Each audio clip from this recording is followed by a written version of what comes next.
අපි හැම දවසකම දෙවියන් වහන්සේට කතා කරනවා. දෙවියන් වහන්සේට යාඥා කරනවා. දෙවියන් වහන්සේ තුල තමයි අපේ ජීවිතයේ අපි බලාපොරොත්තු වෙන්නේ. ඒක තමයි අපේ මේ සම්ප්‍රදාය නැත්තම් අපේ ක්‍රමය වෙන්නේ ඒකනේ. දෙවියන් වහන්සේ අද අපිට කියනවා දෙවියන් වහන්සේත් බලාපොරොත්තුෙන් ඉන්නවා දෙවියන් වහන්සේට කවුද සවන් දෙන්නේ කියලා.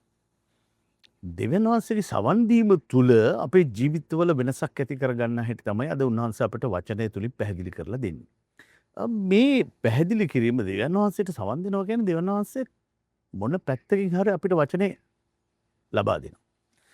මේක අපි හිතමුකෝ අපේ ජීවිතවලට අපිට වඩා ටිකක් පහත් කෙනෙක්, පොඩි දරුවෙක්, නැත්තම් තරාතිරමින් අඩු කෙනෙක් අපිට මේ එක්තරා අවස්ථාවකදී පැහැදිලි කිරීමක් කරලා දෙවි. මට ඒක මගේ ජීවිතේ ලැබිලා තියෙනවා. මම උදාහරණයක් වශයෙන් මම ගන්නම්.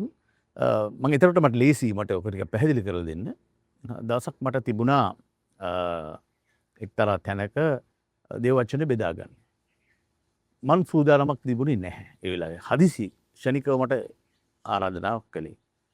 මං අපේ බිරිඳට කිව්වා මොනවා කියන්නද මං අද ගිහිල්ලා මොනවද මං බෙදාගන්න දේව වචනේ කියලා. ඊට පස්සේ කිව්වා මේ ඔයා මේ අර කම්මැලිනේ තනියෙන් යන්නත් බෑනේ දැන් මහන්සිත් ඇතිනේ. මේ අහවල් එක්කෙනා කියන්නකෝ එයාත් නිකන් ඉන්න මේ වෙලාවේ කියලා. මේ මගේ මල්ලි කියන පොඩි එකෙක් ඈ. මිනිහාරි විනෝදකාමියා නිකක් එච්චර මම ආධ්‍යාත්මිකව ගමනක් ගැන අපිට හිතන්න බෑ. ඉතින් අපි හිතන්නේ හැම වෙලාවෙම දෙවනාසික වචනේ එන්නේ පූජකයන් තුලින්. නැත්නම් ඒක දේවස්ථාන තුලින් පමණයි එන්නේ. අනිත් අයගෙන් එන ඒවා පෞකාර වචන. ඔන්න වගේ අපි ටිකක් බෙදා හදාගෙන තියෙනවනේ.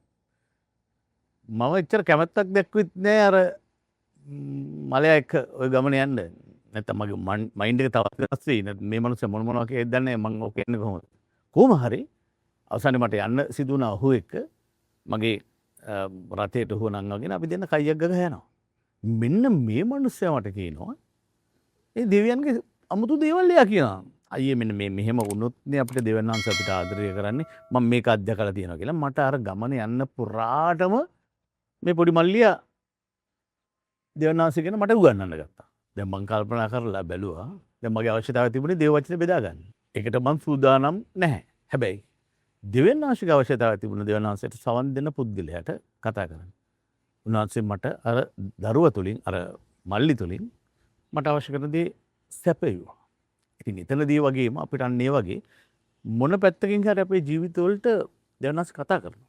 ඒකට මගේ ආයතනයේදී මගේ ගැලවීම කරා ගමන වෙනස් කරන්නට මාත් එක්ක හිටිය මාත් එක්ක එකට කාලා බීලා ජොලි කරපු කෙනෙක් තමයි මට අත දුන්නේ. මගේ සහෝදරෙක් ඔහු අද ලොකු නිලයක් දරනවා වෙනත් නාලිකාවක. හැබැයි ඔහු මල්ලි කෙනෙක් පොඩි කෙනෙක් දේව වචන ගැන ලොකු පැහැදීමක් කවදාවත් දැකලා තිබුච්ච කෙනෙක් නෙමෙයි. බොහොම විනෝදෙන් කාලා බීලා සතුටින් සහ වෙන ජොලි කරපු මිනිස්සෙක්. හැබැයි එයත් මට ජීවිතේ පහදලා දුන්නු තැන් තිබුණා. ඒ තැන්වලදී ගොඩාක් දුරට මේ දෙවනාංශ මට කතා කරලා තිබුණේ පුංචි පුංචි තැන්වලින්. ඉතින් මට ඒක තේරුණා දෙවියන් වහන්සේ අද අපට මේ බලාපොරොත්තු වෙලා ඉන්නවා මහා තැනකින් ලොකු තැනකින් දෙවනාංශ අපිට කතා කරાવી කියලා. නේ. පුංචි තැනින් උන්වහන්සේ අපිට කතා කරන්න යනවා. උන්වහන්සේ සවන් දෙනවා අපිට සවන් දෙනවා. ඉතින් ඒ සවන් දීම තුළ අපේ ජීවිතවල අපි ස්වාමීන් වහන්සේ තුළ ප්‍රගතියක් ඇති කරගමු, වෙනස් වීමක් ඇති කරගමු, ආදරයක් ඇති කරගෙන ජීවිතයේ සකසා ගමු.